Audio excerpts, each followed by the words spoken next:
Bismillahirrahmanirrahim. Assalamualaikum warahmatullahi wabarakatuh. Yang terhormat Ibu Endah Kurnia Yuningsih, SSI MPPIS, selaku dosen pengampu mata kuliah listrik magnet, serta teman-teman kelas 5B Pendidikan Fisika UIN Sunan Gunung Jati Bandung yang saya banggakan. Perkenalkan, kami dari kelompok 5 yang beranggotakan Lenka Maula Aziza dengan NIM 1202070038, Levia Dewi Astrini dengan NIM 1202070039, dan saya sendiri Neneng Firda Nur Hidayanti dengan NIM 1202070051. Kami di sini akan memaparkan materi mengenai arus listrik. Pemaparan materi yang pertama akan disampaikan oleh Levia Dewi Astrini. Dilanjut dengan pemaparan materi yang kedua oleh Lenka Maula Aziza, dan pemaparan materi yang ketiga yaitu saya sendiri oleh Neneng Firda Nur Hidayanti. Baik, di sini saya akan menjelaskan mengenai arus listrik dan rapat fluks. Arus listrik terbentuk karena adanya muatan yang bergerak beraturan pada penghantar listrik. Penghantar listrik adalah bahan yang memungkinkan muatan bergerak bebas di dalamnya, sehingga dapat mengalirkan arus listrik seperti konduktor dan semikonduktor. Dalam bahan konduktor padat, sejumlah elektron pada tiap atom tidak terikat pada atom tetapi bergerak bebas dalam bahan konduktor. Elektron ini disebut dengan elektron bebas. Sebagaimana dapat terlihat pada gambar, elektron bebas dapat bergerak bebas di dalam sebuah konduktor. Sedangkan inti atomnya itu berada tetap pada posisinya.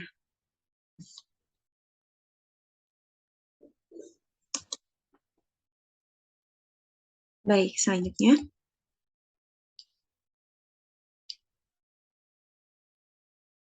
Nah, jadi muatan yang bergerak itu akan membentuk arus dan proses pergerakan muatan itu disebut sebagai penghantaran.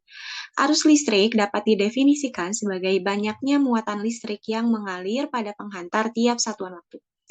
Arus listrik secara matematis adalah sebagai berikut, di mana I sama dengan dQ per dt, di mana Q atau sama dengan Q terhadap T adalah muatan total yang diangkut dalam satuan waktu.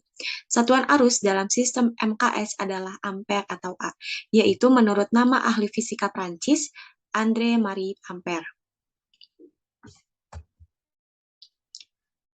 Nah, banyak penghantar yang membawa muatannya itu adalah elektron, tetapi dalam hal lain muatan dapat dibawa oleh ion positif atau ion negatif.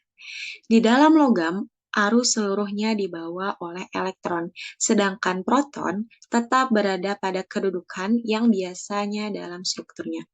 Pada keadaan konstan, elektron dicatu ke dalam logam dari salah satu ujungnya dan dikeluarkan dari ujung yang lain sehingga menghasilkan arus. Tetapi logam itu secara keseluruhan netral dipandang dari segi fisik statisnya. Dan dapat dilihat dari gambar, ketika diberikan tekanan listrik atau tegangan, maka elektron-elektron bebas yang ada pada konduktor itu akan bergerak.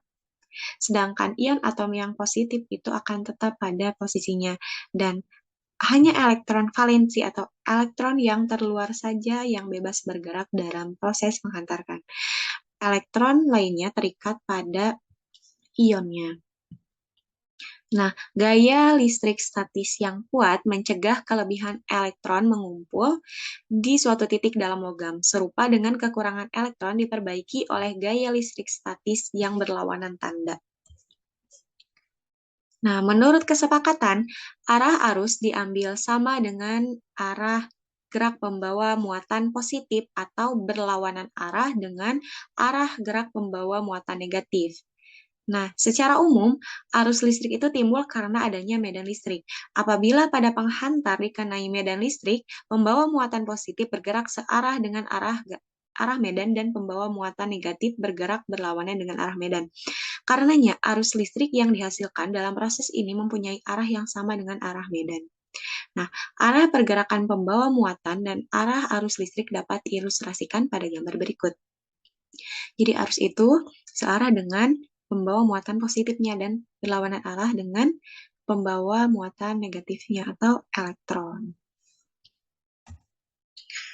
Nah, selanjutnya akan kita tinjau bahan penghantar yang hanya mempunyai satu jenis pembawa muatan. Dengan muatan Q, jumlah pembawa muatan ini persatuan volume dilambangkan dengan N.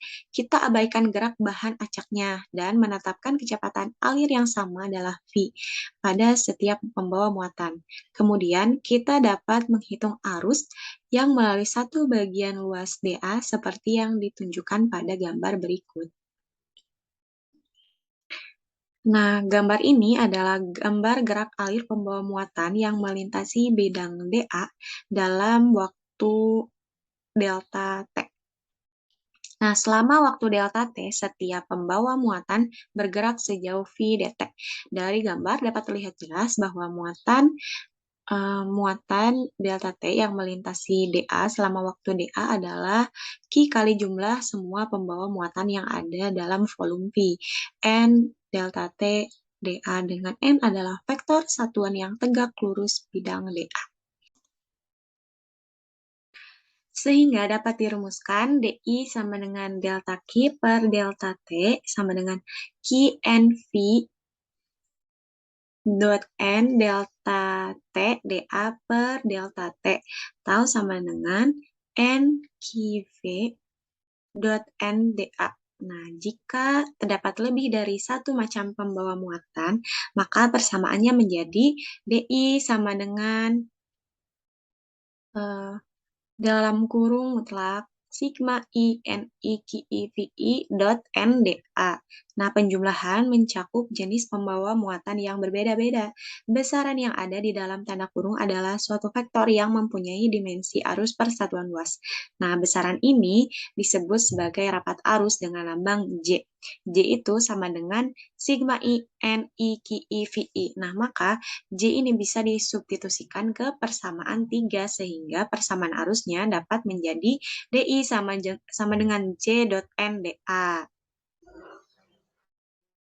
Nah, dan arus yang melalui permukaan S, yaitu luas arus permukaan berukuran makro dan berbentuk sembarang, diperoleh melalui integral, di mana I sama dengan integral S J dot N dA. Nah, arus listrik yang memasuki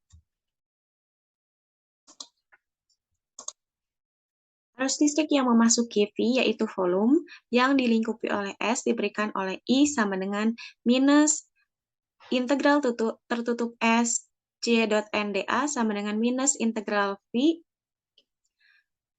Ini simbol ini delta terbalik menurut Hamilton dibaca atlet. Berarti atlet dot J dot dV. Nah, integral yang terakhir itu diperoleh melalui penggunaan teorema divergensi.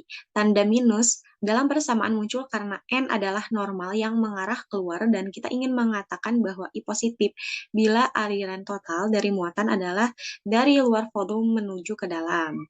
Dari persamaan arus listrik dengan banyaknya muatan listrik yang mengalir pada penghantar tiap satuan waktu dirumuskan sebagai berikut. I sama dengan dQ per dt, ini adalah persamaan arus, sama dengan d per dt integral V rho dV. Nah, karena variabel volume adalah konstanta, turunan terhadap waktu hanya bekerja pada variabel rho. Namun rho adalah fungsi kedudukan maupun waktu, sehingga turunan terhadap waktu menjadi turunan parsial terhadap waktu jika turunan itu dimasukkan ke dalam integral, sehingga menjadi I sama dengan integral V do rho per do T dV. Nah, persamaan 7 dan persamaan 9 dapat dibuat sama, yaitu integral V dalam kurung do rho per do T ditambah atlet dot J dV sama dengan 0. Akan tetapi V itu berlaku sembarang. Dan satu-satunya cara persamaan 10 ini dapat berlaku adalah bahwa integral di setiap titik harus sama dengan 0, sehingga persamaan kemalaran menjadi do rho per dot T ditambah atlet dot J sama dengan 0. Sekian yang dapat saya sampaikan. Dilanjutkan kepada materi selanjutnya. Assalamualaikum warahmatullahi wabarakatuh. Perkenalkan, nama saya Lenka Maula Aziza dengan NIM 12020700038. Materi selanjutnya yaitu resistansi dan konduktasi. Resistansi adalah tahanan dari suatu bahan konduktor untuk menghambat aliran arus listrik. Dalam suatu hambatan atom-atom akan bertumbukan dengan elektron sehingga laju dan kecepatan elektron menjadi berkurang. Karena kuat arus biasanya dihitung berdasarkan banyak dan kecepatan elektronnya. Maka ketika jumlah elektron dan kecepatannya berkurang, otomatis berkurang juga arus yang mengalir dalam suatu hambatan. Setiap konduktor mempunyai hambatan. Ketebalan suatu konduktor menentukan besar kecilnya hambatan yang dimilikinya. Konduktor yang tebal memiliki hambatan yang lebih kecil. Semakin panjang suatu konduktor, maka akan semakin banyak pula atom yang akan menghadang gerak elektron bebasnya, sehingga arus listrik yang dialirkan akan berkurang. Besar tahanan pada suatu konduktor dipengaruhi oleh yang pertama ada panjang penampang, yang kedua panjang pengantar, yang ketiga jenis bahan, yang keempat ada temperatur. Berikut ini terdapat rumus antara resistansi dan kapasitansi.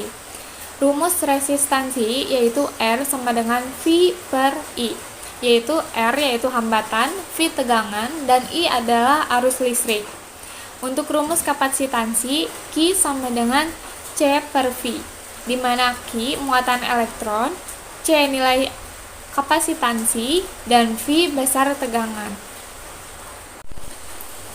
Materi selanjutnya yaitu resistivitas dan konduktivitas. Bahan konduktor adalah bahan yang mudah mengalirkan arus listrik seperti logam dan air. Besar harga konduktivitas listrik atau daya listrik bahan tersebut yaitu sigma. Kebalikan dari harga konduktivitas listrik suatu bahan adalah resistivitas atau hambatan jenis dengan simbol Rho. Bahan konduktor memiliki resistivitas yang rendah. Rho sama dengan 1 per sigma ohm meter. Untuk bahan konduktor, resistivitasnya berbanding lurus dengan suhu, tetapi suhu mendekati titik 0 dan resistivitas bahan konduktor juga mendekati 0. Kemampuan bahan untuk menahan arus listrik yang mengalir melalui penampang bahan ditujukan oleh harga hambatan listriknya dengan simbol R, dengan rumus R sama dengan Rho L per A, di mana R adalah hambatan, Rho adalah resistivitas, L adalah panjang, dan A adalah luas penampang.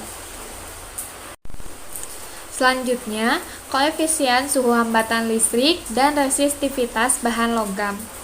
Dapat kita lihat dari tabel, bahan seperti manganin konstantan dengan nikrom yang nilai koefisien suhu hambatan listriknya sangat rendah, banyak dipergunakan pada peralatan instrumental yang memerlukan ketelitian dan presisi tinggi, misalnya ganometer, ammeter, analog.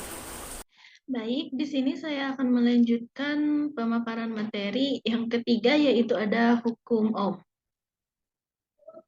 Hukum Ohm menyatakan bahwa besar arus listrik yang mengalir melalui sebuah penghantar selalu berbanding lurus dengan beda potensial yang diterapkan kepadanya dan berbanding terbalik dengan hambatannya. Hukum ini dicetuskan oleh Georg Simon Ohm, seorang fisikawan dari Jerman pada tahun 1825 dan dipublikasikan pada sebuah paper yang berjudul The Galvanic Circuit Investigated Mathematically pada tahun 1827. Persamaan dari hukum Ohm yaitu V sama dengan I kali R, di mana V yaitu tegangan dengan satuan volt, I yaitu kuat arus dengan satuan ampere, dan R yaitu hambatan dengan satuan ohm. Yang selanjutnya yaitu ada hukum ohm dalam rangkaian tertutup. Gambar di samping merupakan gambar yang A, gambar dari rangkaian hambatan dengan baterai, dan yang B merupakan rangkaian dengan adanya hambatan pada baterai. Kuat arus dalam rangkaian di atas dapat dicari dengan persamaan I sama dengan epsilon per R kapital ditambah R kecil, di mana I yaitu kuat arus dengan satuan ampere, epsilon yaitu gaya gerak listrik baterai dalam satuan volt, R kapital yaitu hambatan dengan satuan ohm, dan R kecil yaitu hambatan dalam dengan satuan ohm. Yang keempat yaitu hukum ohm pada suatu titik dan rapat arus. Yang pertama yaitu hukum ohm pada suatu titik. Ada dua hukum, yaitu hukum Kirchhoff 1. Hukum Kirchhoff 1 merupakan hukum yang selalu berkaitan dengan arah arus yang selalu menghadapi titik percabangan. Bunyi hukum Kirchhoff 1 yaitu arus total yang masuk pada suatu titik percabangan akan sama dengan arus total yang keluar pada titik percabangan tersebut. Di samping yaitu ada gambar yang menyatakan hukum Kirchhoff 1. Rumus dari hukum Kirchhoff 1 yaitu I masuk sama dengan I keluar. Dan yang selanjutnya ada hukum Kirchhoff 2. Hukum Kirchhoff 2 merupakan hukum yang dipakai untuk menganalisis tegangan atau beda potensial komponen-komponen elektronika pada suatu rangkaian tertutup. Bunyi hukum Kirchhoff 2 yaitu total tegangan atau beda potensial pada suatu rangkaian tertutup sama dengan 0. Di samping juga ada gambar yang menyatakan hukum Kirchhoff 2 dengan rumus E min I dikali R sama dengan 0, atau E sama dengan I dikali R yang sesuai dengan hukum ohm. Yang selanjutnya ada hukum ohm pada rapatan arus. Rapat arus merupakan besarnya arus listrik tiap-tiap luas penampang kawat. Rumus untuk menghitung besarnya rapat arus yaitu J sama dengan I per A, di mana J yaitu rapat arus dengan satuan A per mm kuadrat, I yaitu kuat arus dengan satuan ampere, dan A yaitu luas penampang kawat dengan satuan mm kuadrat. Di mana untuk mencari kuat arus dan luas penampang yaitu I sama dengan J dikali A, dan A sama dengan I per J. Mungkin sekian yang dapat kelompok kami sampaikan. Mohon maaf apabila terdapat banyak kesalahan. Wabillahi taufiq wal hidayah. Wassalamualaikum warahmatullahi wabarakatuh.